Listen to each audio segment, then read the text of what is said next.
Right. అంటే ఏ టైంలో పర్టికులర్గా వెన్నునొప్పి వచ్చింది, ఏ టైంలో ఏ లక్షణాలు ఉన్నప్పుడు చూడాలి, కన్సల్ట్ కావాలి డాక్టర్ అంటే?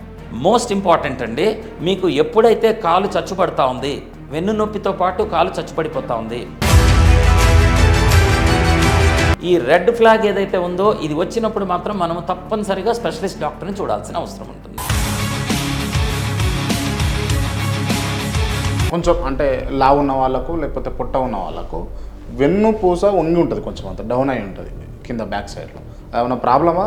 అది ఎట్లా ఎందుకు వంగుతుంది అని అడిగితే డెఫినెట్గా వెన్నుపూస ఎప్పుడైతే మీకు వంగింది అంటే ఇది ఎక్కువ భాగము ఎక్సర్సైజ్ లేకుండా కూర్చునే వాళ్ళకి వెన్నుపూస వంగుతుంది.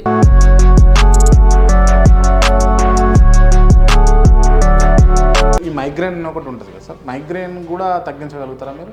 ఈ మైగ్రేన్ అనేది దాన్ని తట్టుకోలేక పేషెంట్స్ ఇంట్లో నుంచి బయటికి రాకుండా ఉంటారు. చాలా రేర్ కేసుల్లో అయితే కనుక సూసైడ్ కూడా అటెంప్ట్ చేసే అంత పరిస్థితి ఉంటుంది. ఏ నొప్పి వచ్చినా జనరల్గా ప్రతి ఒక్కరు చేసే పని ఏంటంటే పెయిన్ కిల్లర్ వేసుకోవడం. పెయిన్ కిల్లర్ అధిక మోతాదులో ఎక్కువ మొత్తంలో వేసుకోవడం వల్ల, ఆ పెయిన్ వచ్చిన ప్రతిసారి వేసుకోవడం వల్ల ఏమన్నా ఇబ్బందులు ఉంటాయా శరీరంలో? పెయిన్ కిల్లర్స్ ఎక్కువ వాడటం వల్ల చాలా నష్టాలు జరిగే అవకాశం ఉంది. నాకు తెలిసినటువంటి ఇన్ఫర్మేషన్ ఏంటంటే మీ దగ్గరికి సెలబ్రిటీలు కూడా వచ్చి ట్రీట్మెంట్ తీసుకుంటారు అని చెప్పేసి. వస్తారు, అందరికీ నొప్పి అందరికీ ఉంటుంది, వచ్చేవాళ్ళు చాలామందే ఉంటారు, చాలా పెద్ద పెద్ద వాళ్ళు వస్తారు. చాలా కాన్ఫిడెంట్గా అందరూ తెలుసుకోవాల్సిన విషయం ఏంటంటే ఇక్కడ దొరకని ట్రీట్మెంట్ వేరే ఇంకెక్కడా లేదు మీకు. నమస్తే, వెల్కమ్ టు కేఆర్ టీవీ. నేను మీ క్రాంతి. ఇవాళ మనము Indo British advanced pain clinic doctor Vijayabhaskar Bandikatla గారితో ఉన్నాం. ముందుగా వెల్కమ్ చేద్దాం. సార్ నమస్తే. నమస్తే. ఎలా ఉన్నారు సార్? చాలా బాగున్నాం. రైట్ సార్, బేసిక్గా నేను చేసే ఇంటర్వ్యూలు అన్నీ కూడా పొలిటికల్ ఇంటర్వ్యూలు ఉంటాయి అండ్ మైథాలజీ మీద చేస్తూ ఉంటా. అండ్ మీది నాకు తెలిసి రెండవ ఇంటర్వ్యూ. సో ఎందుకు అనంటే ఖచ్చితంగా చూసేటటువంటి కేఆర్ టీవీ వ్యూవర్స్కి ఓ మంచి సబ్జెక్ట్ ఇవ్వాలి అని చెప్పేసి ఉద్దేశంతో నేను మిమ్మల్ని ఇంటర్వ్యూ చేయడం జరుగుతుంది. దీంట్లో క్షుణ్ణంగా ఏంది అని అంటే అసలు బాడీ సహకరించాలి అని అంటే ఫస్ట్ బోన్స్ కరెక్ట్గా ఉండాలి. సో ఆ బోన్స్ వల్ల వచ్చేటటువంటి నొప్పులు మనం లాస్ట్ టైం రకరకాల నొప్పుల గురించి మాట్లాడుకున్నాం. బట్ ఇప్పుడు ఏంటి అని అంటే స్పెసిఫైడ్గా బ్యాక్ పెయిన్, నడుము నొప్పికి సంబంధించి అసలు నడుము నొప్పి ఎందుకు వస్తుంది అని అడిగితే మీరు ఏం చెప్తారు? నడుము అనేది మన వెన్ను ఏదైతే ఉంటుందో మనల్ని నిలబెట్టే ఒక అవయవం శరీరంలో. దానిలో ఏముంటాయి? నడుము నిండా వెన్ను పూసలు ఉంటాయి, పూసల మధ్యలో డిస్కులు ఉంటాయి, దాని చుట్టూ కండరాలు ఉంటాయి, వీటన్నిటిని పట్టుకొని లిగమెంట్లు ఉంటాయి, వాటి మధ్యలో నుంచి నరాలు ఉంటాయి. వీటిల్లో ఎక్కడి నుంచి నొప్పి వచ్చినా దాన్ని వెన్ను నొప్పి అని అంటూ ఉంటాము. అంటే చాలా రకాలు ఉంటాయి దాంట్లో.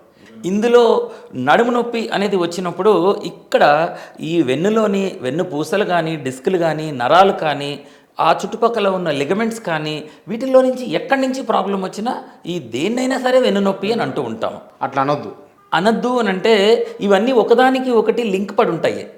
ఫర్ ఎగ్జాంపుల్ ఇప్పుడు మనకి డిస్క్లో ప్రాబ్లం వచ్చింది, ఆ డిస్క్లో నుంచి జిగురు బయటికి ఏదైతే వస్తుందో ఇట్లాగే చూస్తున్నాము, ఇందులో నుంచి జిగురు బయటకు వస్తే ఇది వెళ్ళి నరాన్ని తాకుతుంది. ఇది మన లోపల ఉండే వెన్నుది, వెన్ను పూసల మధ్యలో డిస్కులు ఉన్నాయి, డిస్క్ వెనకాల వెన్నుపాము దాని నరాలు ఉన్నాయి. ఎప్పుడైతే ఈ డిస్క్ బయటకు వచ్చి ఇక్కడ వెనక్కి వచ్చిందో వెళ్ళి నరం తాకుతుంది.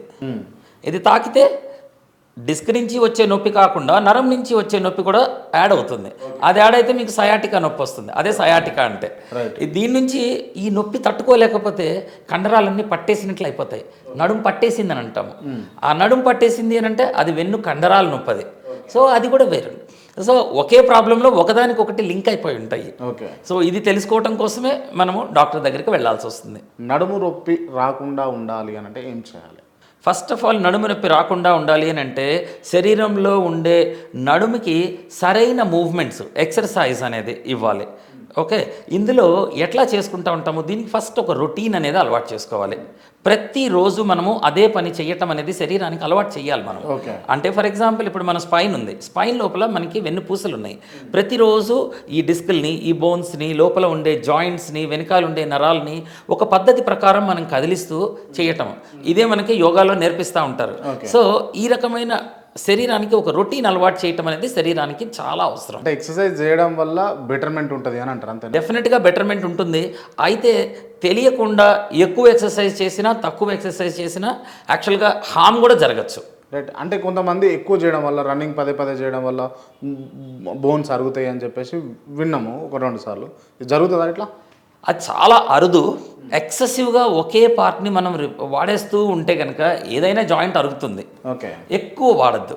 అలా అని తక్కువ కూడా వాడాల్సిన అవసరం లేదు. మనం మంచిగా ఎక్సర్సైజ్ స్ట్రెచ్చింగ్ అది చేసుకుంటే పెద్ద పెద్ద మ్యారథాన్లు పరిగెడతాం, 40 కిలోమీటర్లు పరిగెట్టి అది దానికోసం ప్రిపరేషన్లో మనం నెలలు ప్రతిరోజు 5, 10, 20 కిలోమీటర్లు పరిగెడుతూ ఉంటారు. వాళ్ళ శరీరం ఏమి త్వరగా ఏమి అరిగిపోదు.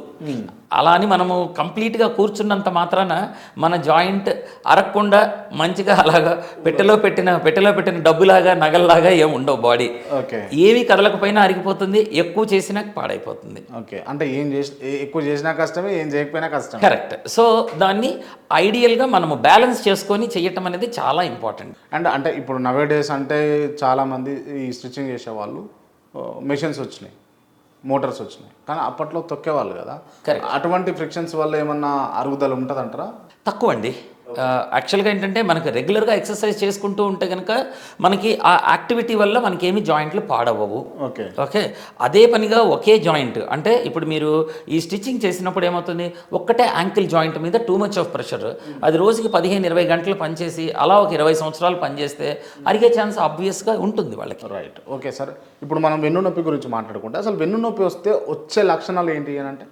వెన్ను నొప్పి అనేది వచ్చింది అని అంటే ప్రధానంగా మనం చూసేది వెన్నులోనే నొప్పి ఉంటుంది. ఒకటి అంటే వెన్నుకి మధ్యలో నొప్పి ఉండొచ్చు. రెండోది వెన్నుకి అటు ఇటు నొప్పి రావచ్చు. అంటే మనం బెల్ట్ పెట్టుకునే చీర కట్టుకునే ప్లేస్ ఏదైతే ఉంటుందో అక్కడికి నొప్పి రావటం, ఇది సాధారణంగా మనం వెన్ను నొప్పుల్లో చూస్తూ ఉంటాం. కొద్ది మందిలో ఏమవుతుంది, ఇక్కడి నుంచి కిందకి బటక్స్ అంటూ ఉంటాం, ఇంకొద్దిగా కిందకి వెళ్తూ ఉంటుంది, అక్కడికి కూడా నొప్పులు చెప్తా ఉంటారు. దాని తర్వాత కొంతమందికి తొడభాగంలోకి కాళ్ళు పిక్కలు పట్టేసినట్లు, ఇవన్నీ కూడా వెన్ను నొప్పిలో భాగాలే. ఇలా కాకుండా ఇదే వెన్ను నొప్పి అంటే డిస్క్ లోపల నుంచి జాయింట్ లోపల నుంచి కాకుండా నరాలు కూడా ఎఫెక్ట్ అయితే, ఈ నరం ఎఫెక్ట్ అయినప్పుడు ఏమవుతుంది, ఇక్కడి నుంచి వచ్చే నరం కాలు చివరి దాకా మన కాలి బొటన వేలు దాకా కూడా అలా వెళ్ళిపోతాయి. అటువంటి వచ్చినప్పుడు వీళ్ళకి సయాటికా నొప్పులు అంటాం వాటిని.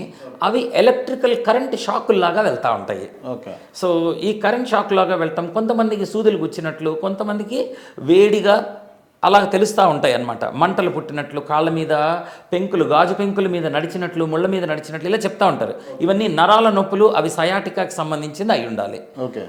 ఇదే బాగా పెరిగిపోతే ప్రాబ్లము వాళ్ళకి కాళ్ళు చచ్చుబడిపోయినట్లు కూడా అవుతాయి. ఇది సీరియస్ అన్నమాట. ఇది కాళ్ళు చచ్చుబడిపోతున్నట్లు, స్పర్శ పోతున్నట్లు ఇలాంటివి జరుగుతున్నప్పుడు డాక్టర్ని తప్పనిసరిగా చూడాలి, స్పెషలిస్ట్ని చూడాలి. అంటే ఏ టైంలో పర్టికులర్గా వెన్ను నొప్పి వచ్చింది, ఏ టైంలో ఏ లక్షణాలు ఉన్నప్పుడు చూడాలి, కన్సల్ట్ కావాలి డాక్టర్ని అంటే? మోస్ట్ ఇంపార్టెంట్ అండి, మీకు ఎప్పుడైతే కాలు చచ్చుబడతా ఉంది, వెన్ను నొప్పితో పాటు కాలు చచ్చుబడిపోతూ ఉంది, నంబర్ 1. నంబర్ 2, స్పర్శ కోల్పోయాం మనము కాల్లోకి, నంబర్ 2. నంబర్ 3, మనకి బవల్ అండ్ బ్లాడర్ అంటే యూరిన్ పోసుకోవటానికి కానీ లేదా టాయిలెట్ వెళ్ళటానికి కానీ కంట్రోల్ ఏదైతే ఉంటుందో అది కోల్పోతున్నాము. అండ్ నొప్పి తట్టుకోలేనంత నొప్పి వచ్చేస్తూ ఉంది మనకి. ఆ తట్టుకోలేనంత నొప్పి సడన్గా పెరిగింది అని అంటే స్పైన్లో ఏదో ప్రాబ్లం అయింది. అది ఒక ఇన్ఫెక్షన్ కావచ్చు, క్యాన్సర్ కావచ్చు, ఇంకేదన్నా డిస్క్ ప్రాబ్లం కావచ్చు, ఆపరేషన్ చేయాల్సిన అవసరం పడవచ్చు. ఇటువంటి ఏమున్నా కానీ వీటిని రెడ్ ఫ్లాగ్స్ అంటూ ఉంటాం. ఈ రెడ్ ఫ్లాగ్ ఏదైతే ఉందో ఇది వచ్చినప్పుడు మాత్రం మనం తప్పనిసరిగా స్పెషలిస్ట్ డాక్టర్ని చూడాల్సిన అవసరం ఉంటుంది. వీటికి ఇన్వెస్టిగేషన్స్ కూడా చేసి మనము ట్రీట్మెంట్, రోగ నిర్ధారణ చేసి ట్రీట్మెంట్ని వెంటనే డిసైడ్ చేయాల్సిన అవసరం ఉంటుంది. అంటే ఎటువంటి ట్రీట్మెంట్ చేయాల్సి ఉంటుంది? ఈ వెన్నునొప్పి అనేది వచ్చినప్పుడు దీనికి చాలా రకాల ట్రీట్మెంట్లు, ప్రధానంగా 4 రకాలు వెన్నునొప్పికి చేసేవి. ముందు మనం ఇంటి దగ్గర చేసేవి ఏముంటాయి, కొంత మందులు వేసుకుంటాం, సింపుల్ మెడిసిన్స్. రెండోది అది కుదరలేట్లేదు అంటే ఏం చేస్తాం మనము, కొంత ఫిజియోథెరపీ, ఎక్సర్సైజెస్, యోగా లాంటివి ఎక్సర్సైజులు చేస్తూ ఉంటాం, థెరపీ బేస్డ్ అంటాం వీటిని. మూడో దానిలో వచ్చేసేసి మనకి కొన్ని ఇంటర్వెన్షన్స్, ఇంజెక్షన్ల రూపంలో చేసే ఉంటాయి. ఇవి చేస్తే చాలా మటుకు తగ్గుతాయి. 98% మనము ఇవి చేస్తే, ఈ మిగతా 3 కలిపి చేస్తే ఈ చివరి 2% మాత్రమే ఆపరేషన్ చేయాల్సిన అవసరం పడాలి. ఆపరేషన్ నడుము నొప్పి ఉన్న వాళ్ళకి 198% వరకు ఆపరేషన్లు అవసరం లేదు, అవసరం పడదు. మరి చేసేవాళ్ళు అంతా అంటే చాలా మటుకు ఆ నొప్పిని ట్రీట్ చెయ్యలేక వాళ్ళకి తెలిసింది కాబట్టి సర్జరీయే చేయాల్సిన అవసరం పడుతుంది. ఓకే. అది కాబట్టి వెంటనే మీరు సెకండ్ ఒపీనియన్ తీసుకోవటం అనేది అడ్వైజబుల్. సర్జరీ స్పైన్కి సర్జరీ చెయ్యాలి అని అంటే స్పైన్ సర్జరీ ఫెయిల్ అయ్యే అవకాశం చాలా ఎక్కువగా ఉంటుంది.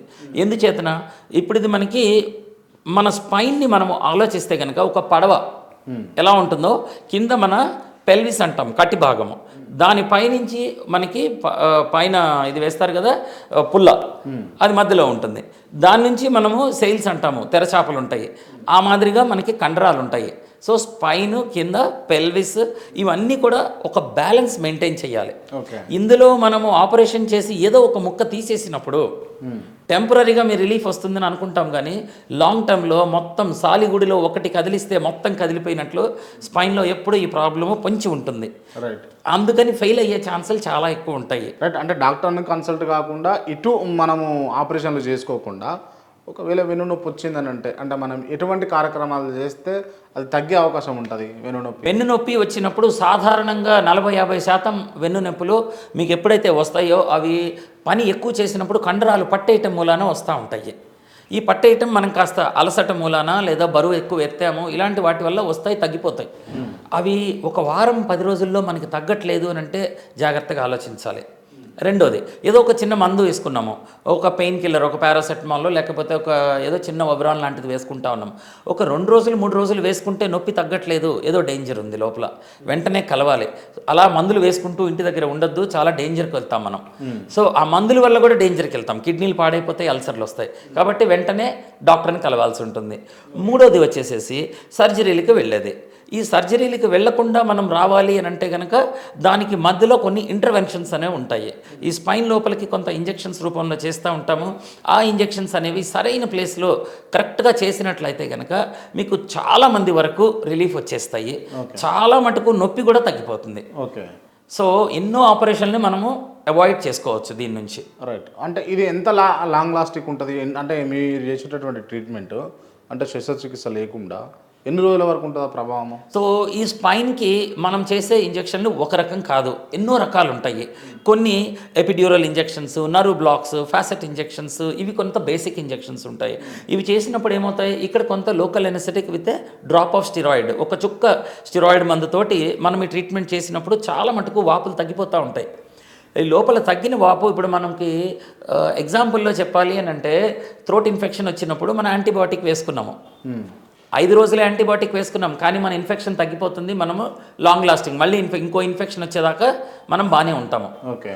ఇది కూడా అదే మాదిరి ఏదో కారణం చేత డిస్కో నరమో ఏదో నొక్కబడి మీకు ఆ నొప్పి వచ్చింది, అది వచ్చినప్పుడు మనం ఈ ట్రీట్మెంట్ అనేది చేసినప్పుడు ఇది చాలా మటుకు నిలబడతా ఉంటాయి.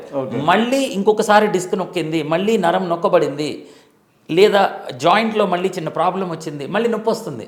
అంటే ఒకసారి చేసామంటే ఇక ఎప్పటికీ రాదని కాదు, శరీర పరిస్థితిని బట్టి మనకి ఆ నొప్పులు వస్తూ ఉంటాయి. అది వచ్చినప్పుడు దానికి ట్రీట్మెంట్ తీసుకోవాలి.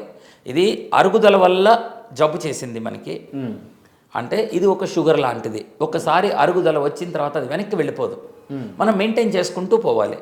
దీన్ని ఏ రకంగా మెయింటైన్ ఫుల్ఫిల్ కూడా చేయలేమా? అంటే అరుగుదలను ఇప్పుడు అక్కడ అరిగినప్పుడు మనం ఫుల్ఫిల్ చేయలేము. ఇప్పుడు ఇందులో కొంత రీజనరేటివ్ థెరపీస్ అని కొన్ని ఉంటాయి, కొన్ని ప్రిజర్వేటివ్ ప్రొసీజర్స్ కొన్ని ఉంటాయి అన్నమాట. ప్రిజర్వేటివ్ ప్రొసీజర్ అంటే ఏంటి? ఫర్ ఎగ్జాంపుల్ ఇప్పుడు మనకి ఇక్కడ ఈ మధ్యలో బోన్స్ మధ్యలో డిస్క్లు అనే పదార్థాలు ఉన్నాయి, ఇది అరిగిపోతా ఉంది, కారిపోతా ఉంది, లోపల ఉన్న జిగురు పదార్థం బయటికి కారిపోతా ఉంది, నరం తాకుతా ఉంది. సో దీన్ని ముందుకు వెళ్ళనివ్వకుండా ఆపచ్చు మనం, జబ్బుని పెరగనివ్వకుండా ఆపే ప్రక్రియలు ఉన్నాయి. బయటికి ఒకసారి వచ్చిన తర్వాత లోపల పెట్టలేము దాన్ని, కృత్రిమంగా కూడా కాదా, సర్జరీ చేసినా కానీ లోపల పెట్టలేము మనం, అది పాసిబుల్ అవ్వదు. సరే, ఉన్నదాన్ని కాపాడుకుంటూ ఉంటే కనుక మనకి చాలా మటుకు మన పనులు జరిగిపోతూ ఉంటాయి, ఫస్ట్ థింగ్. రెండోది తర్వాత ఫుల్ఫిల్ చేయటము అని అంటే వెనకాల జాయింట్స్లో కొంత ప్రాబ్లమ్స్ ఉంటాయి, ఇవి అరిగిపోతూ ఉన్నప్పుడు దీని లోపలికి కొంత స్టెమ్ సెల్స్ కానీ ప్లాస్మా థెరపీలు కానీ ఇలాంటివి చేసుకొని వాపుల్ని తగ్గించే అవకాశం మనకి ఇంకా ఉన్నది. ఓకే, ఇటువంటి ట్రీట్మెంట్లు చేసినట్లయితే కనుక మనకి ఈ జాయింట్ త్వరగా అరిగిపోకుండా ఆపుకోవచ్చు, కొంతవరకు వెనక్కి కూడా తీసుకురావచ్చు. ఇట్లా చాలా మటుకు మనం జాయింట్లు, తర్వాత డిస్క్లు, నరాలు, వీటిని కాపాడుకునే ట్రీట్మెంట్లు ఉన్నాయి.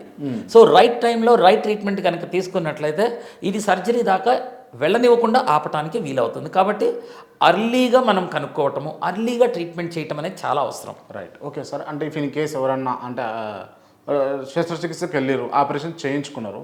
ఆపరేషన్ చేయించుకున్నా కూడా దాని ప్రభావం పెద్దగా లేదు, వాళ్ళకి అదే ఇబ్బందితో బాధపడుతుంటే, అంటే నాన్ సర్జికల్గా అంటే మీలాంటి వాళ్ళని కన్సల్ట్ అయితే మళ్ళీ వాళ్ళకి ట్రీట్మెంట్ తీసుకునే అవకాశాలు ఉంటాయా?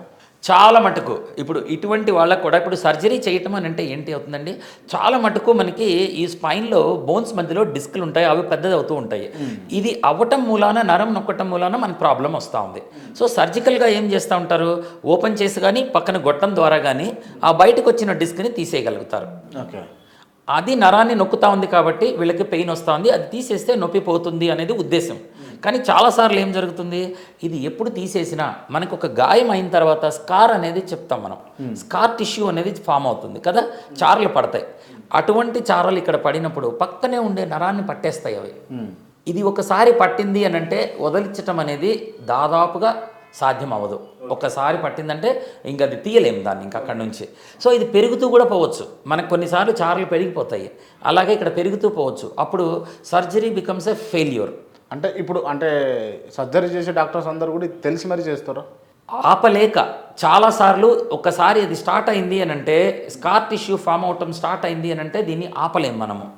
అది తెలిసి చేసినా తెలియక చేసినా మనకి గాయమైన కత్తి పెట్టినా అక్కడ లోపల జరిగేది ఒక ఇంజురీ జరిగింది. అక్కడ మనకి అక్కడ ఉండాల్సిన కణజాలం డ్యామేజ్ అయింది. డ్యామేజ్ అయితే స్కార్ ఫామ్ అయిపోతుంది మనకి. అంటే పింపుల్ వచ్చింది అంటే మచ్చపడుతుంది, మొటిమతోటి మచ్చపడుతుంది, దాన్ని ఆపలేం మనం, అందరికీ తెలిసిన విషయమే అది. కాబట్టి సర్జరీకి దూరంగా ఉండాలి, ఇది అందరికీ తెలిసిన విషయమే. కానీ తప్పనిసరి పరిస్థితుల్లో వాళ్ళకి నెక్స్ట్ తెలిసింది అదే కాబట్టి అదే చేస్తున్నారు. దాని దాకా వెళ్లకుండా చెప్పే ట్రీట్మెంట్ నేను చెప్తున్నాను.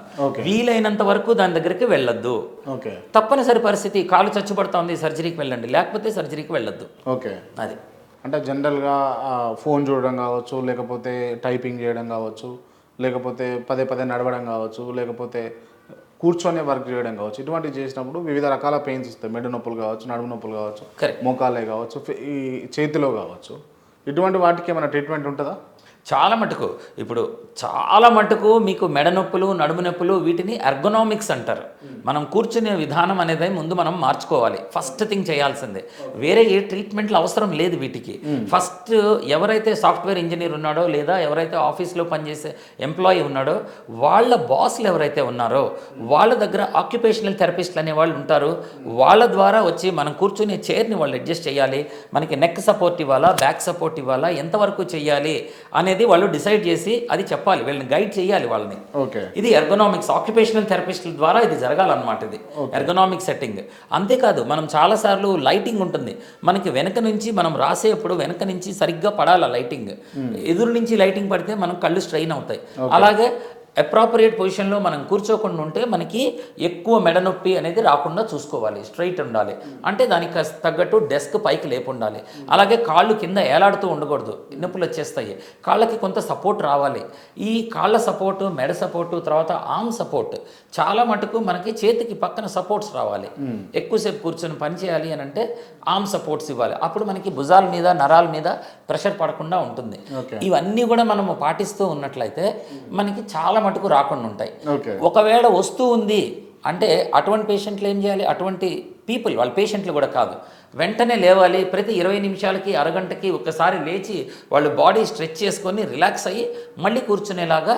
ఇది ఎంప్లాయర్స్ కూడా ఎవరైతే ఉద్యోగం ఇస్తున్నారో వాళ్ళు కూడా వీళ్ళకి ఈ వెసులుబాటుని కల్పిస్తే, మీరు ఎందుకు లేచారు సీట్లో నుంచి అనేది కాకుండా వాళ్ళని అక్కడి నుంచి లేవటానికి వాళ్ళకి అవకాశాన్ని ఇస్తే గనక వీళ్ళకి త్వరగా ఇంజురీస్ జరగకుండా, త్వరగా నొప్పులు వచ్చి వాళ్ళకి సిక్నెస్ యాబ్సెంటీయిజం అంటాం. ఒకసారి మీకు నడుము నొప్పి వస్తే ఉద్యోగానికి మీరు 2 రోజులు 3 రోజులు మానేస్తారు. మనము లేచి నిలబడితే రోజులో పావు గంట 20 నిమిషాలు వీళ్ళకి రెస్ట్ వస్తుంది.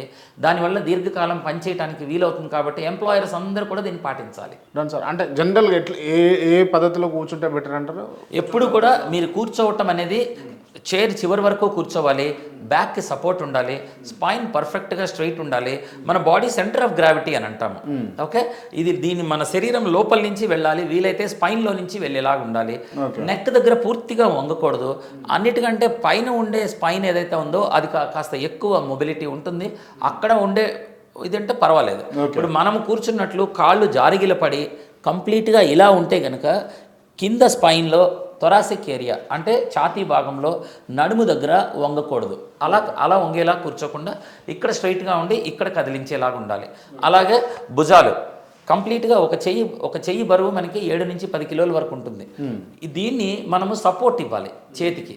ఇది సపోర్ట్ ఇస్తే, లేకపోతే ఈ చెయ్యి బరువు అంతా ఇక్కడ కండరాలు మోయాలి. ఇక్కడ ఇది మోసినప్పుడు ఇది అలసిపోతాయి కొద్దిసేపటికి, రోజంతా పనిచేస్తే అలసిపోతాయి.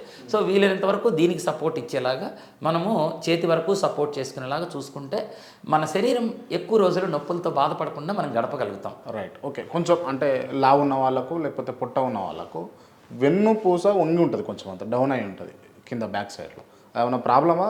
అది ఎట్లా ఎందుకు వంగుతుంది అని అడిగితే డెఫినెట్గా వెన్నుపూస ఎప్పుడైతే మీకు వంగింది అంటే ఇది ఎక్కువ భాగము ఎక్సర్సైజ్ లేకుండా కూర్చునే వాళ్ళకి వెన్నుపూస వంగుతుంది. ఇలా జారిగిల పడటం అనేది డెఫినెట్గా మీకు పొట్ట ముందుకి వచ్చినా కానీ, అలాగే ప్రెగ్నెంట్ విమెన్ కడుపుతున్న వాళ్ళకి బరువు దాదాపు 10-11 కిలోల బరువు వచ్చేస్తుంది.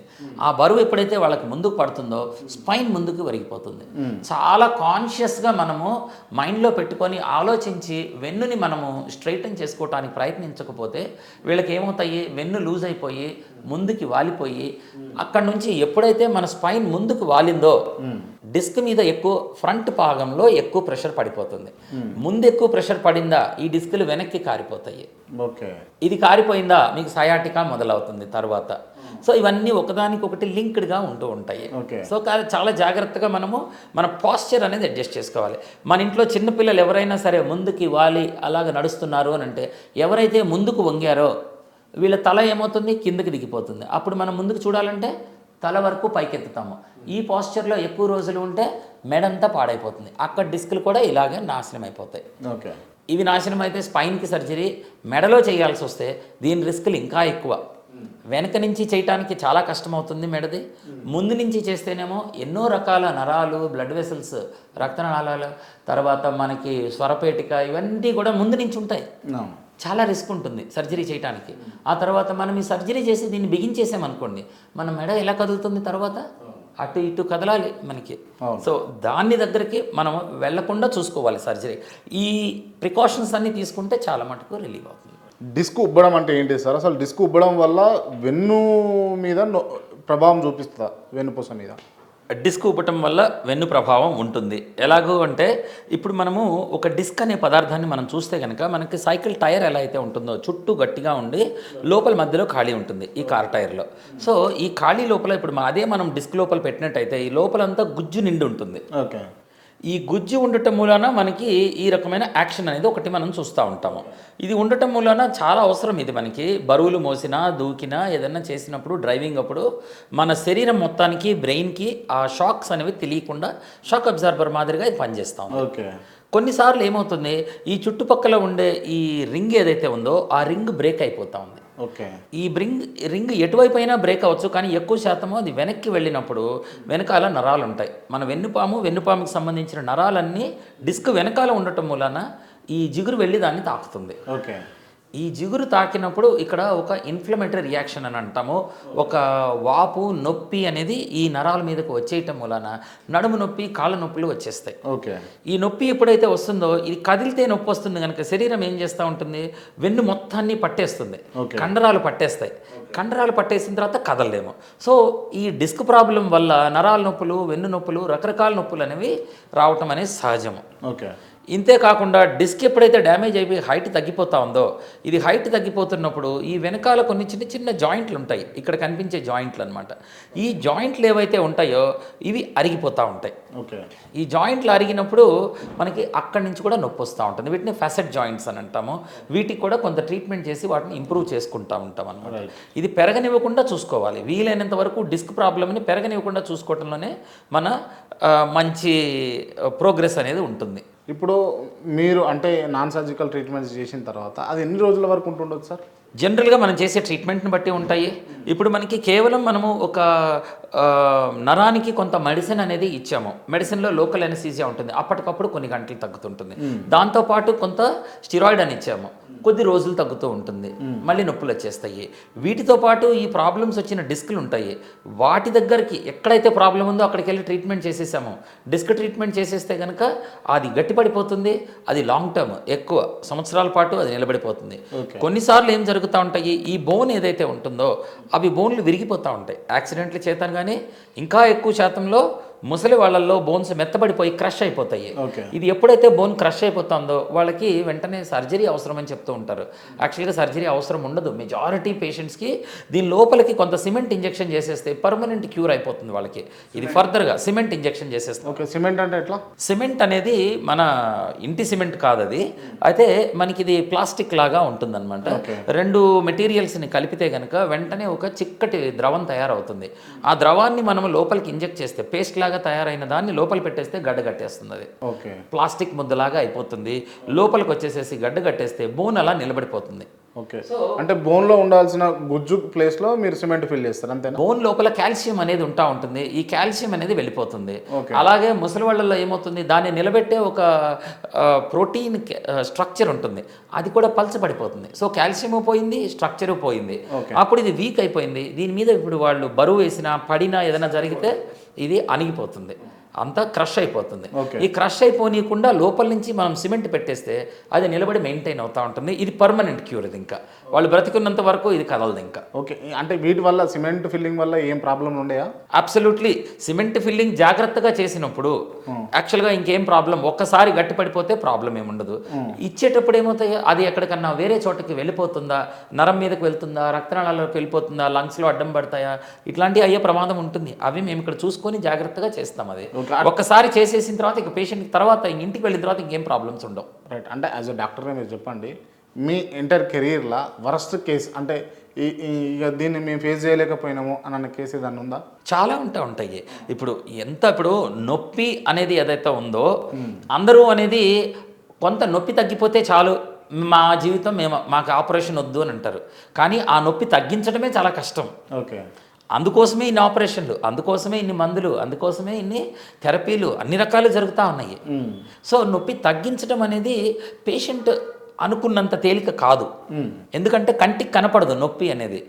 సో అటువంటి వచ్చినప్పుడు ఎన్నో రకాల బ్యాక్ పెయిన్స్ కానీ క్యాన్సర్స్ కానీ అలాంటివి కొన్ని ఉంటాయి. కొన్నిటికి సర్జరీలు చేస్తే బెటర్ అవ్వచ్చు, కొన్ని సర్జరీలు చేసినా బెటర్ అవ్వవు, అప్పటికి కూడా పాడైపోతాయి. సో అటువంటి కేసులు ఎన్నో ఉంటాయి. ఇప్పుడు క్యాన్సర్ కేసులు ఉంటాయి, బాగా అడ్వాన్స్ అయిపోతూ ఉంటాయి, నరాలు మొత్తము అది పట్టేసేసి లాగేస్తూ ఉంటుంది ఆ క్యాన్సర్. ఇంకా అటువంటప్పుడు మందులు చాలా సీరియస్ మందులు వాడినా, ఒక్కొక్కసారి వేరే రకరకాల ట్రీట్మెంట్లు చేసినా కానీ వీటికి పెద్దగా బెనిఫిట్ రాకపోవచ్చు. అలాంటివి ఎక్కడో ఒకసారి జరుగుతూ ఉంటాయి. ఎన్నో 100,000లో ఒక పేషెంట్ అలా జరుగుతూ ఉంటారు. మాకు ఛాలెంజ్ అనేది ఎప్పటికీ ఉంటుంది. మీరు ఫేస్ చేసిన పర్సనల్గా మీరు ఫేస్ చేసిన కేసు ఏంది? ఇప్పుడు ఒక పేషెంట్ గురించి చెప్తాను. ఈ పేషెంట్కి ఒక బోన్ విరిగింది, స్పైన్లో ఒక బోన్ విరిగింది. ఈ బోన్ విరిగింది అనే ఈ పెద్దావిడికి 70 ఏళ్ల పెద్దావిడికి విరిగింది కాబట్టి కింద పైన స్క్రూలు వేసి సర్జరీ చేసి దీన్ని మొత్తాన్ని ఫిక్సేషన్ అనేది బయట చేయటం అయిపోయింది. చేసేసారు, బయట చేసేసారు. చేసిన తర్వాత బోన్స్ మెత్తబడి విరిగినాయి కదా, మరి కింద పెట్టిన స్క్రూలు కూడా మళ్ళీ లూజ్ అయిపోయినాయి. ఇది మొత్తం కదిలిపోయింది, స్పైన్ అంతా కూడా కదిలిపోయేప్పటికీ ఆ మళ్ళీ కదలలేని పరిస్థితి, విపరీతమైన నొప్పులు, కింద నుంచి ఈ నరాలు పట్టుకొని కిందకు వెళ్ళిపోయింది. దీనివల్ల లేపి కూర్చోబెట్టి ఫిజియోథెరపీ చేయించమని చెప్తే లేపి కూర్చోబెట్టిన బరువుకి ఆ పైన ఎముక కూడా విరిగిపోయింది పాపం ఆమెకి. అసలు కదిలితే నొప్పి వచ్చేసే పరిస్థితికి వచ్చేసారు ఆమె. ఇంకా అటువంటి పరిస్థితుల్లో ఏం చేసాము, ఎంతో కొంత మనం చేసి కొంత పెయిన్ రిలీఫ్ ఇవ్వాలి, కొంతవరకు లేపి కూర్చోబెట్టే పరిస్థితికి తీసుకురావాలి అని ఆ విరిగిన ఎముకల లోపలికి సిమెంట్ ఇంజెక్షన్ చేయటము అనేది టెక్నికల్గా చాలా డిఫికల్ట్. అది ఎందుకంటే రాడ్లు స్క్రూలు అన్నీ అడ్డాలు ఉన్నాయి, లోపలికి వెళ్ళలేము. లోపలికి వెళ్ళి సిమెంట్ ఇవ్వటం కూడా కష్టమైపోతుంది. సో ముందుగా మా దగ్గరికి వచ్చినప్పుడు అయితే ఇంకొంత తేలిగ్గా చేయగలుగుతాము. సో అది చేసినప్పుడు కొంతవరకు రిలీఫ్, మొత్తం ఇవ్వలేకపోతాము. సో ఇటువంటి కేసెస్ ఉంటాయి. ఇంకా కూడా చెప్పాలి అని అంటే, ఇప్పుడు నిన్న సాయంత్రం చూసాము ఒక పేషెంట్కి క్యాన్సర్ కీమోథెరపీ చేశారు. ఈ కీమోథెరపీ అనేది చాలా దుర్మార్గమైన మెడిసిన్ లాగా ఉంటుంది ఏది నొప్పి విషయంలో. అది క్యాన్సర్ని తగ్గించింది పేషెంట్కి, కానీ 1.5 ఏళ్ల పాటు నుంచి ఆమెకి కాళ్ళు 2 విపరీతమైన మంటలు, ఎలాంటి ట్రీట్మెంట్ ఇచ్చినా కానీ దాని నుంచి బెనిఫిట్ రావట్లేదు. ఓకే. సాధారణంగా వాళ్ళకి కొన్ని రకాల మందులు కొన్ని రకాల థెరపీలు చేస్తే తగ్గుతాయి. ఆమెకి తగ్గింది, కొంతవరకు తగ్గింది, అయితే పూర్తిగా తగ్గట్లా. ఓకే. మళ్ళీ కొంతకాలానికి ఆపితే నొప్పి వెనక్కి వస్తూ ఉంది. అప్పుడు అందుకని స్పైన్ దగ్గర కొన్ని ట్రీట్మెంట్స్ చేస్తూ ఉంటాము. ఈ నరాలకు సంబంధించిన ట్రీట్మెంట్లు కొన్ని చేస్తే ఆ నొప్పులు తగ్గుతాయి, చాలామందికి తగ్గుతాయి. అంటే ఒక 10 మందిలో 6-7గురికి తగ్గుతూ ఉంటాయి. ఓకే. సో ఆమెకి చేసాము, ఇంకా కూడా తగ్గలేదు. పేషెంట్కి బాధ, అరే నేను ప్రొసీజర్ చేయించుకున్నా కానీ నాకు తగ్గలేదు, డాక్టర్ తప్పు చేశారా అనే ఫీలింగ్ ఉంటుంది పేషెంట్కి ఎప్పుడు. మేము చేయాల్సిన పద్ధతిలో స్టెప్ బై స్టెప్ వెళ్తున్నాం, దాని తర్వాత ఏం ట్రీట్మెంట్ చేయాలో కూడా చెప్తున్నాం. కానీ పేషెంట్కి ఎలాంటి ఫీలింగ్ ఉంటుంది, అరే నాకేదో డాక్టర్ ఏదో తక్కువ చేశారు లేకపోతే తప్పు చేశారు అనే ఫీలింగ్ ఉంటుంది. కానీ ఆ నొప్పి అనేది కంటికి కనపడదు, చాలా బాధగా ఉంటుంది అలాంటివి జరుగుతున్నప్పుడు. బట్ ఇవి చూస్తూనే ఉంటాం, అప్పుడప్పుడు చూస్తుంటాం ఇంతమంది పేషెంట్స్లో. అన్నిసార్లు మనము డాక్టర్లకు దేవుళ్ళం కాదు కదా, చాలా వరకు ప్రయత్నం అయితే చేయగలుగుతాము, సరైన ట్రీట్మెంట్ అయితే ఇవ్వగలుగుతాము. మోస్ట్ అడ్వాన్స్డ్ ట్రీట్మెంట్స్ ప్రపంచంలో ఎక్కడైతే ఉన్నాయో అవి తీసుకొని వస్తాము. ఓకే. ఒక్కొక్కసారి పేషెంట్ రెస్పాన్స్ రాదు, పేషెంట్ రెస్పాన్స్ రాకపోవచ్చు, అది ఉంటుంది. నాకు తెలిసినటువంటి ఇన్ఫర్మేషన్ ఏంటంటే మీ దగ్గరికి సెలబ్రిటీలు కూడా వచ్చి ట్రీట్మెంట్ తీసుకుంటారు అని చెప్పేసి, పొలిటీషియన్స్ కూడా, నిజమేనా ఇది? వస్తారు, అందరికీ నొప్పి అందరికీ ఉంటుంది, వచ్చేవాళ్ళు చాలామందే ఉంటారు, చాలా పెద్ద పెద్ద వాళ్ళు వస్తారు. మరి ఆ కాంప్లెక్స్ పెయిన్స్ ఏవైతే ఉంటాయో ఎక్కడా తగ్గని నొప్పులు ఉన్నప్పుడు మన దగ్గర ఉన్న టెక్నాలజీస్ అలా ఉన్నాయి, సో ఎక్స్పీరియన్స్ అలా ఉంటుంది. ట్రీట్మెంట్ కూడా ఆ రకంగా అందిస్తూ ఉన్నప్పుడు, ట్రీట్మెంట్ కూడా అవన్నీ ఇచ్చినప్పుడు వాళ్ళకి చాలామందికి బెనిఫిట్ వస్తూ ఉంటుంది దాని నుంచి, దానికోసం వస్తూ ఉంటారు. అంటే non surgical pain relief hospitals clinics చాలా ఉన్నాయి, అంటే ఎందుకు ఈ ఇండో బ్రిటిష్ దగ్గరికి వస్తారు అని అడిగితే? ఎందుకు ఇండో బ్రిటిష్ అంటే, ఫస్ట్ ఆఫ్ ఆల్ నొప్పి అనేది అది ఒక సబ్జెక్ట్ అండి, పెయిన్ మెడిసిన్ అంటాం దీన్ని. నొప్పి అనేది ఒక సబ్జెక్ట్, ఆ సబ్జెక్ట్లో మీకు ఒక ఎక్స్పీరియన్స్ కావాలి, దాని గురించి చాలా ట్రైనింగ్ తీసుకోవటము, దాని నుంచి చాలా రకాల కోర్సెస్ చేసి రకరకాల దేశ విదేశాల్లో జరిగిన ఎక్స్పీరియన్సెస్ అన్నీ తీసుకొచ్చాము ఒకటి. రెండోది, ప్రపంచంలో ఎక్కడైతే ఏదైతే మోస్ట్ అడ్వాన్స్డ్ ట్రీట్మెంట్ ఉందో అది ఇక్కడ తీసుకొని వస్తాము. చాలా కాన్ఫిడెంట్గా అందరూ తెలుసుకోవాల్సిన విషయం ఏంటంటే, ఇక్కడ దొరకని ట్రీట్మెంట్ వేరే ఇంకెక్కడా లేదు మీకు. ఇండియాలో కాదు కదా, బయట కంట్రీల్లో కూడా అంత తేలిక ఇక్కడ దొరకదు. సో అన్ని రకాల ట్రీట్మెంట్స్, అంత ఎక్స్పీరియన్స్ ఇక్కడ మనం సంపాదించుకొని పెట్టుకోగలిగాము. ఇదంతా నిజమా సార్? ఇది అబ్సల్యూట్లీ 100% మనం చెప్పగలుగుతాం. అంటే ఇక్కడ ట్రీట్మెంట్ దొరకలేదు అన్నట్టు ఇంక ఇక్కడ దొరకదు అంట. పెయిన్కి అబ్సల్యూట్లీ అన్ని రకాల ఫెసిలిటీస్ మన దగ్గర ఉన్నాయి పెయిన్కి. కొన్ని మన దగ్గర దొరకలేనివి ఏమన్నా ఉన్నాయి, ఏదన్నా వేరే ట్రీట్మెంట్ నొప్పికి పనిచేయగలదు అంటే, ఫర్ ఎగ్జాంపుల్ ఒక సర్జరీ చేయాలి లేదా ఇంకో రకమైన ఎండోస్కోపీ చేయాలి, ఇలాంటివి ఏదన్నా ఉంది వాళ్ళ దగ్గరికి గైడ్ చేసి పేషెంట్కి చెప్పగలుగుతాము. ఓకే. అంటే ఇప్పుడు సినిమా వాళ్ళకు లేకపోతే పొలిటీషియన్లకు చేస్తారు డాక్టర్ గారు అని చెప్పేసి చూస్తున్న వ్యూవర్స్ అనుకుంటే కనుక, అంటే అధిక మొత్తంలో మీద ఏమైనా ఛార్జెస్ ఉంటాయా? అధిక మొత్తాల్లో ఛార్జెస్ ఏముండవు, చాలా మటుకు ఈ కేసెస్ అన్నిటికీ కూడా మీకు ఇన్సూరెన్సెస్ ఫెసిలిటీస్ అనేవి ఉంటాయి.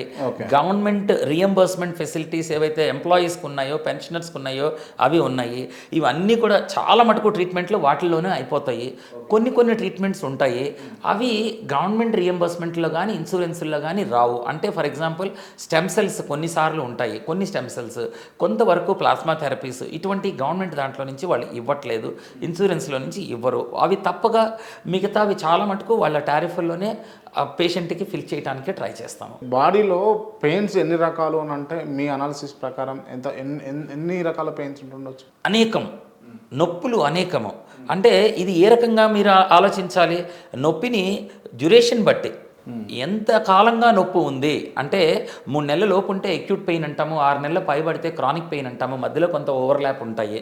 సో ఈ 3 నెలల లోపు అక్యూట్ పెయిన్స్ అనేవి మనకి దెబ్బ తగిలింది, గాయమైంది, విరిగింది, ఆపరేషన్ అయింది, ఇవన్నీ అక్యూట్ పెయిన్స్. ఓకే. వాటంతట అవే నయమైపోవాలి అవి. ఇది మన మానసికంగా అదేం ఎఫెక్ట్ చేయదు.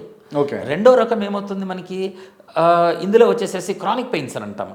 ఇందులో ఫర్ ఎగ్జాంపుల్ ఇప్పుడు మీకు నడుము నొప్పి వచ్చింది లేదా మోకాలు నొప్పి వచ్చింది, ఇంకో రకమైన క్యాన్సర్ నొప్పి వచ్చింది, దీర్ఘకాలిక నొప్పులు 6 నెలల పైబడి ఉంటాయి. దీనిలో మానసిక ఒత్తిడి పేషెంట్కి వస్తుంది, దీనివల్ల సామాజికంగా చాలా ఎఫెక్ట్ అవుతారు, ఉద్యోగపరంగా, ఆర్థిక పరంగా ఎన్నో దీని నుంచి పర్యవసానాలు పేషెంట్కి ఉంటాయి. వీటిని క్రానిక్ పెయిన్స్ అని అంటూ ఉంటాం అన్నమాట. సో ఇలాగ అక్యూట్ పెయిన్, క్రానిక్ పెయిన్ అంటూ ఉంటాము. ఇది కాకుండా రెండో రకంగా చెప్పాలి అని అంటే ఏంటి, మీకు ఏ రకమైన నొప్పి, మామూలుగా కణజాలానికి నొప్పి వచ్చింది నాసిసెప్టివ్ పెయిన్ అంటూ ఉంటాము. మనకు ఒక గాయమైంది లేదా విరిగింది, ఇది నాసిసెప్టివ్ పెయిన్. రెండో రకము నరాలకి దెబ్బ తగిలింది, దాన్ని న్యూరోపాథిక్ పెయిన్ అంటాము. నరాల నొప్పుల్ని న్యూరోపాథిక్ పెయిన్స్ అని అంటూ ఉంటాము. వాటికి సపరేట్ మందులు ఉంటాయి, సపరేట్ ట్రీట్మెంట్లు అన్నీ వేరేగా ఉంటాయి వాటికి. సో అలా కూడా చెప్పచ్చు. ఇది కాకుండా మూడో రకంగా చెప్తే మనకు వచ్చే నొప్పిని బట్టి, అంటే డయాబెటిక్ పేషెంట్స్ ఉంటారు, డయాబెటిక్ న్యూరోపతి అంటాము. అలాగే కొంతమందికి క్యాన్సర్ అయిపోయిన తర్వాత వస్తారు, క్యాన్సర్ పెయిన్స్ అని అంటూ ఉంటాము. కొద్దిమందికి ఫేషియల్ పెయిన్స్ వస్తూ ఉంటాయి. ఈ ట్రైజెమినల్ న్యూరాలజియా అనేది అదొక రకమైన ఫేషియల్ పెయిన్, కరెంట్ షాక్లు కొడతా ఉంటాయి. సో అలాగా ప్లేస్ని బట్టి ఎక్కడ నొప్పి వస్తూ ఉంది అనే దాన్ని బట్టి చెప్తా ఉంటాం. రైట్. ఓకే. అంటే బాడీలో ప్రతి పార్ట్కు అంటే డిఫరెంట్ పెయిన్స్ ఉంటాయి, డిఫరెంట్ సర్జన్స్ కూడా ఉంటారు దానికి సంబంధించి, డాక్టర్స్. నొప్పికి సర్జన్స్ ఉండరు. అయితే గనక ఇప్పుడు మనకి సాధారణంగా మనం చూసే డాక్టర్లు అవయవాలను బట్టి ఉంటారు. అంటే ఏంటి, కార్డియాలజిస్ట్ అంటే హార్ట్ని చూస్తాడు, నెఫ్రాలజిస్ట్ అంటే కిడ్నీని చూస్తూ ఉంటాడు, గ్యాస్ట్రోఎంట్రాలజిస్ట్ అంటే ఇంటెస్టైన్ని చూస్తూ ఉంటాము. అండ్ దట్ ఈస్ హౌ ఒక అవయవాన్ని బట్టి, మనకు కనిపించే అవయవాన్ని బట్టి మనం ఒక డాక్టర్ని ఎన్నుకుంటూ ఉంటాము. అలాగే సర్జన్ కాళ్ళు కీళ్ళు బోన్స్కి సంబంధించిన ఆర్థోపెడిక్ సర్జన్స్ ఉంటారు, హార్ట్కి అయితే కార్డియక్ సర్జన్ ఉంటాడు, న్యూరో సర్జన్ ఉంటాడు, బ్రెయిన్కి, ఇట్లా మనం చూస్తూ ఉంటాము. అయితే ప్రప్రథమంగా ఒకసారి ఒక సిమ్టమ్ బేస్డ్ పేషెంట్ చెప్పే ఒక కంప్లైంట్ ఏదైతే ఉందో, నాకు నొప్పి ఉంది అనే దానికి నొప్పికి డాక్టర్ని ఫస్ట్ టైం తీసుకురావడం జరిగింది. ఎందుకు అంటే నొప్పులు చాలా కాంప్లెక్స్ ట్రీట్ చేయటము. సాధారణమైన నొప్పుల బిళ్ళలు మీకు అందరు డాక్టర్లు ఇవ్వగలగాలి, గలరు, చాలామంది చేస్తారు. అది చాలామందికి ఒక స్టేజ్ దాటిన తర్వాత ఇక నెక్స్ట్ ఏం చేయాలో తెలియదు. అది ఇక్కడి నుంచి వస్తూ ఉంది. దానికి ఏం చేయాలి, రకరకాల థెరపీలు ఏముంటాయి, రకరకాల మందులు ఏముంటాయి, ఈ మార్ఫిన్ లాంటివి, రకరకాల నార్కోటిక్స్ కానీ, అడ్వాన్స్డ్ మెడిసిన్స్, క్యానబిస్ లాంటివి ఎన్నో రకాల మెడిసిన్స్ ఉంటాయి. వీటిని ఎలా వాడాలి, దీనిలో నిష్ణాతులైన డాక్టర్స్ కావాల్సి వస్తారు. అది చేయటం కోసం మేము పెయిన్ అనేది ఒక కోర్స్ కింద చేస్తూ ఉంటాము. అలాగే ప్రొసీజర్స్, రకరకాల ప్రొసీజర్స్, ఆపరేషన్ల దాకా దీన్ని వెళ్ళనివ్వకుండా దాన్ని వెనక్కి తీసుకొచ్చే కొన్ని కోర్సెస్ ఉంటాయి. ఇటువంటివన్నీ చేయడానికి ఇంటర్వెన్షనల్ పెయిన్ డాక్టర్స్ ఇంటర్వెన్షన్స్ చేస్తూ ఉంటాము. ఆ తర్వాత సైకాలజీ పరంగా ఎలా ఎఫెక్ట్ అవుతూ ఉంటారు వీళ్ళు, అది చేస్తూ ఉంటాము. ఇలాగా మీకు ఏవేవి అవసరమో ఆ నొప్పి తగ్గించడానికి అన్నీ కూడా ఆపరేషన్లతో కాకుండా వేరే రకంగా ట్రీట్ చేసేవి ఈ పెయిన్ స్పెషలిస్ట్ అనే చేస్తూ ఉంటాం. రైట్. ఓకే. అంటే శస్త్రచికిత్స చేసుకున్న తర్వాత మీ దగ్గరకు వచ్చి ఆ పెయిన్ రిలీఫ్ పొందిన వాళ్ళు ఉండవచ్చు కాక, ఒకవేళ అంటే మీ దగ్గర పెయిన్ రిలీఫ్ కాకుండా, అంటే నాన్ సర్జికల్గా పెయిన్ రిలీఫ్ కాకుండా మళ్ళీ శస్త్రచికిత్సకు పోయిన వాళ్ళు ఉన్నారా మీ దగ్గర నుండి? అరుదుగా ఉంటారు చాలా మటుకు. ఇప్పుడు మనం పేషెంట్లు ఎప్పుడైతే చూస్తూ ఉంటామో కొద్దిమంది, ఒక 100లో 2-3కి మీకు ఇక జరగటానికి ఇది బ్యాక్ పెయిన్ అనేది ఇక తగ్గదు, డిస్క్ చాలా పెద్దగా అయిపోయింది లేదా బోన్ చాలా బ్యాడ్గా డ్యామేజ్ అయిపోయింది, దీన్ని సర్జికల్గా ఫిక్స్ చేయాలి అని అంటే అప్పుడు వాళ్ళకి చెప్తాం. కానీ వాళ్ళు చాలా అరుదుగా ఉంటారు. సరిగ్గా మనం వెతికి పట్టుకుంటే కనుక చాలా మటుకు ప్రాపర్ ట్రీట్మెంట్ చేస్తే కనుక ఆపరేషన్కి వెళ్లకుండా చాలా మందిని ఆపేసేయచ్చు మనం. రైట్. ఓకే. అండ్ ఈ మైగ్రేన్ ఒకటి ఉంటుంది కదా సార్, మైగ్రేన్ కూడా తగ్గించగలుగుతారా మీరు? మైగ్రేన్ తప్పకుండా. ఈ మైగ్రేన్ అనేది దాన్ని తట్టుకోలేక పేషెంట్స్ ఇంట్లో నుంచి బయటికి రాకుండా ఉంటారు. చాలా రేర్ కేసుల్లో అయితే కనుక సూసైడ్ కూడా అటెంప్ట్ చేసే అంత పరిస్థితి ఉంటుంది. చాలామందికి మందులు ఇస్తూ ఉంటారు, మందులతో తగ్గని వాళ్ళు చాలా డిప్రెషన్కి వెళ్ళిపోతారు వీళ్ళు. సో ఇటువంటి వాళ్ళని అసలు ఫస్ట్ అది మైగ్రేనా కాదా, అది ఇంపార్టెంట్. మైగ్రేన్ అనేది మనం అనుకుంటే అది దేనివల్ల వస్తూ ఉంది, మైగ్రేన్కి ఎన్నో కారణాలు ఉన్నాయి. అంటే మనం తినే ఆహారం, చాక్లెట్లు, తర్వాత ఈ మిల్క్ ప్రొడక్ట్స్, పన్నీర్లు, రకరకాల ఇవన్నీ ఉన్నాయి మిల్క్కి సంబంధించినవి, పాల ఉత్పత్తులన్నిటి వల్ల కూడా మైగ్రేన్ రావచ్చు. ఓకే. అలాగే కొన్ని రకాల పళ్ళు మనం ఊహించము, కొంతమందికి అరటిపండు లేకపోతే స్ట్రాబెర్రీ లాంటి వాటికి కూడా రావచ్చు. కొంతమందికి ఆకలి ఎక్కువైతే కూడా మైగ్రేన్ వచ్చేయచ్చు. కొద్ది మందిలో నెలసరి టైంలోకి మైగ్రేన్ రావచ్చు. ఇలా ఎన్నో రకాల కారణాలు ఉంటాయి మైగ్రేన్ రావడానికి. ముందు దాన్ని వెతికి పట్టుకోవాలి. అది పట్టుకొని దాని చుట్టూ మనం ట్రీట్మెంట్ చేస్తే కనుక చాలా త్వరగా తగ్గుతుంది. ఇది తెలుసుకోవాలి ఫస్ట్. దీనికోసం మనం పెయిన్ డైరీ అనేది ఒకటి మెయింటైన్ చేస్తూ ఉంటాము. పేషెంట్ మనకి వాళ్ళు ఏమేమి తింటున్నారు, ఎలా చేస్తున్నారు అనేది మనం క్లియర్గా చెప్తే కనుక దాని నుంచి ఆ కాజ్ని పట్టుకొని తీయగలుగుతాము ఫస్ట్ థింగ్.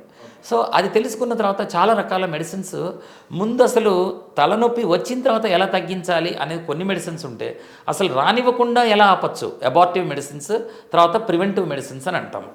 వచ్చిన తర్వాత తీసేసేవి అబార్టివ్, తర్వాత ప్రివెంట్ చేసేసేది, రానివ్వకుండా చూసే కొన్ని మెడిసిన్స్, ప్రివెంటివ్ మెడిసిన్. ఇవన్నీ చేసిన తర్వాత అప్రాప్రియేట్గా ఆ డోసెస్ అన్నీ మెయింటైన్ చేసిన తర్వాత కూడా తగ్గని వాళ్ళు కొంతమంది ఉంటారు. వాళ్ళకి రకరకాల ఇంజెక్షన్స్ చేస్తూ ఉంటాం. ఈ మైగ్రెయిన్ తల లోపలికి వెళ్ళే నరాలు బయట నుంచే వెళ్తాయి చాలా మటుకు. వీటిని మనము బ్లాక్ చేసుకోవచ్చు. తర్వాత కొన్ని రకాల బోటాక్స్ అనేవి ఇంజెక్షన్స్ ఉంటాయి, వాటిని చేయొచ్చు. వీటన్నిటితో కూడా తగ్గించవచ్చు. ఇవన్నీ చేసిన తరువాత కూడా తగ్గని కొద్దిమంది ఉంటారు. వాళ్ళకి లోపలికి స్పైన్ వెనకాల ఈ నరాల దగ్గరికి కొన్ని కరెంటు వైర్లను బిగిస్తాం. వాటి ద్వారా నొప్పిని తగ్గించవచ్చు మనం. ఓకే, దాన్ని ఆక్సిపిటల్ నర్వ్ స్టిమ్యులేషన్ అని అంటూ ఉంటాము. సో అలాగే సూప్రా ఆర్బిటల్ నర్వ్ స్టిమ్యులేటర్స్ అనమాట. వీటిని పెట్టి మనము కరెంట్ లోపలికి పంపించవచ్చు. బయట నుంచి కూడా పంపించే ఉంటాయి. ఆ టెక్నాలజీలన్నీ మన దగ్గర ఉన్నాయి. ఆల్ దీస్ టెక్నాలజీస్ మైగ్రెయిన్ అస్సలు తగ్గని వాటికి ట్రీట్మెంట్స్ అన్నీ కూడా ఉంటాయి ఇక్కడ. రైట్. ఓకే, ఫైనల్ క్వశ్చన్ ఏంటి అని అంటే, ఏ నొప్పి వచ్చినా జనరల్గా ప్రతి ఒక్కరు చేసే పని ఏంటంటే పెయిన్ కిల్లర్ వేసుకోవడం. పెయిన్ కిల్లర్ అధిక మోతాదులో ఎక్కువ మొత్తంలో వేసుకోవడం వల్ల, ఆ పెయిన్ వచ్చిన ప్రతిసారి వేసుకోవడం వల్ల ఏమన్నా ఇబ్బందులు ఉంటాయా శరీరంలో? పెయిన్ కిల్లర్స్ ఎక్కువ వాడటం వల్ల చాలా నష్టాలు జరిగే అవకాశం ఉంది. ఎక్కువ వాడకూడదు. అలా అని నొప్పిలో భరించడం వల్ల కూడా చాలా నష్టాలు ఉంటాయి. కాబట్టి సరైన మెడిసిన్ని మనము కన్సల్ట్ చేసి సరైన మోతాదులో మెడిసిన్ వాడినప్పుడు మనకి రిస్క్ అనేది తక్కువలో పెడతాము. అలాంటిది నొప్పి బిళ్ళ వేసుకుంటున్నాము అని అంటే కనుక ఏ మందు వేసుకుంటున్నాము అనేది చాలా ఇంపార్టెంట్. సాధారణంగా మనకి ఫార్మసీలో ఇచ్చేది చాలా మటుకు డాక్టర్లు రాసే మెడిసిన్స్లో ఏముంటాయి, ఎక్కువ వీటిల్లో non steroidal anti inflammatory drugs అనేవి ఉంటాయి. అటువంటి వాటి వల్ల మనకి కిడ్నీలు డ్యామేజ్ అవటము, అల్సర్లు రావటము, ఆస్తమా ఉండే వాళ్ళకి చాలా ఎక్కువ అయిపోవటము, గాలి పీల్చడం ఇబ్బంది రావటము, ఇటువంటివన్నీ కూడా జరిగే అవకాశం ఉంటుంది. కాబట్టి ఆ మందుల్ని చాలా తక్కువగా వాడాలి. అన్నీ బాగుండి కడుపులో మంట, కిడ్నీ ప్రాబ్లమ్స్ లేకపోతే డాక్టర్ చెప్తే కనుక ఒక 3 నుంచి 5 రోజుల వరకు వాడితే పెయిన్ తగ్గుతూ ఉందంటే సరే ఉంది. తగ్గట్లేదు అనగానే డాక్టర్ దగ్గరికి వెళ్ళే ఒకటి మనకి అలవాటు చేసుకోవాలి. నొప్పి తగ్గట్లేదు, ఎందుకు తగ్గట్లేదు, ఏదో ఒక మందు వేసుకుంటూ ఉండటం అలవాటు చేసుకోకూడదు. ఎందుకు తగ్గుతూ ఉంది, ఆ ఇచ్చే మందులు ఎవరైతే స్పెషలిస్ట్ దగ్గరికి వెళ్తారో అప్పుడు సైడ్ ఎఫెక్ట్స్ తక్కువగా ఉండేవి, ఆ కాంబినేషన్ మెడిసిన్స్ చూస్ చేసుకొని రిస్క్ తక్కువగా మీకు మెడిసిన్ ఇవ్వటం అనేది చేయగలుగుతాం మేము. అది సో అట్లా చేసినప్పుడు మీకు ఎన్నో రకాల మందులు, ఇప్పుడు మీకు ఇందాక చెప్పిన పారాసెటమాల్, నాన్ స్టెరాయిడల్స్ ఇలాంటివే కాకుండా మీకు ఇంకా మెడిసిన్స్, నార్కోటిక్స్ ఉంటాయి, యాంటీ న్యూరోపాథిక్ డ్రగ్స్, గాబాపెంటిన్ లాంటివి, అమిట్రిప్టిన్ లాంటివి రకరకాల మందులు ఉంటాయి. ఇందులో ఏ మందు వాడాలి, ఎంతవరకు వాడాలి, పేషెంట్కి ఉన్న ప్రాబ్లమ్స్ ఏంటి, వాటి పట్టి మ్యాచ్ చేసి మెడిసిన్ ఇవ్వటం జరుగుతుంది. ఇవి చేస్తే కనుక సేఫ్గా వాడుకోవచ్చు మందుల్ని. Done sir, thank you. And అంటే ఇవాళ మొత్తానికి వెన్నుపూసకు సంబంధించి కొన్ని ఇతర నొప్పుల గురించి మాట్లాడినాం. మరో ఇంటర్వ్యూలో అంటే బాడీలో వచ్చే పూర్తి స్థాయిలో ఉన్నటువంటి నొప్పుల మీద మరో ఇంటర్వ్యూలో కలుద్దాం sir. Thank you so much.